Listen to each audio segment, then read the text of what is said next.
ગુણોત્તર અને પ્રમાણ ખબર જો પહેલા તો આપણે ગુણોત્તરની અંદર આવે ત્યારે કોઈ એકમ હોય અને શું વંચાય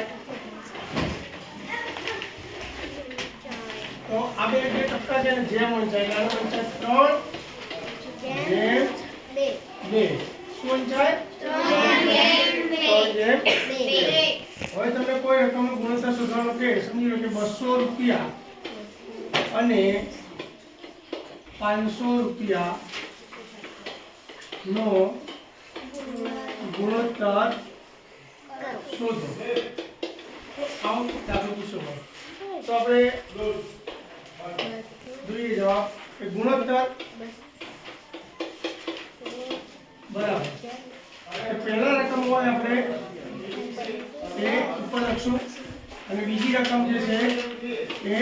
નીચે લખશું પણ શું જોવું પડશે કે બંનેના એકમ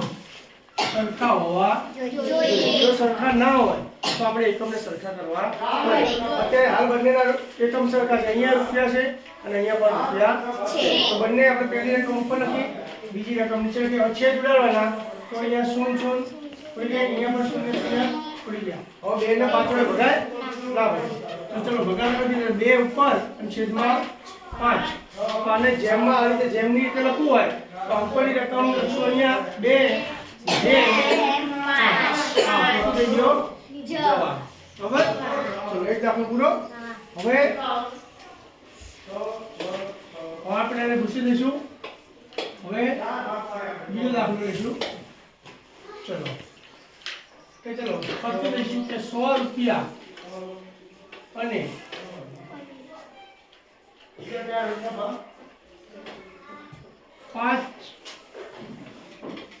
5000 પૈસા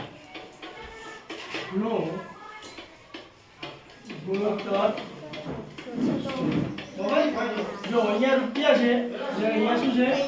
પૈસા તો આપણે રૂપિયામાંથી પૈસા ફેરવો અથવા તો પૈસાને રૂપિયામાં ફેરવો બેમાંથી ગમે તે કરવું પડે આપણે ખબર છે 1 રૂપિયો એટલે કેટલા પૈસા થાય 100 ખબર ચલો 1 રૂપિયો એટલે કેટલા 100 પૈસા બરાબર ને તો આપણી જોડે અહીંયા રૂપિયા કેટલા છે 100 રૂપિયા હોય તો કેટલા પૈસા થાય 100 ગુણ્યા બીજા 100 આ 100 રૂપિયાના 100 અને 100 વડે ગુણીએ એટલે કેટલા થાય 10000 પૈસા થઈ જશે હવે પૈસા થઈ ગયા કેટલા 10000 તો હવે આપણે ગુણોત્તર લખશું કે ગુણોત્તર બરાબર ઉપર શું લખશું 10000 પૈસા ભાગ્યા નીચે કેટલા છે 5000 પૈસા બરાબર હવે જો 0 0 0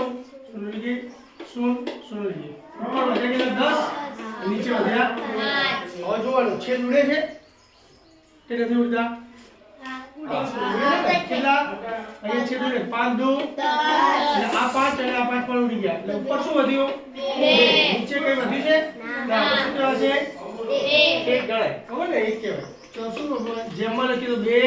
જેમ 1 ખબર જોઈ લીધું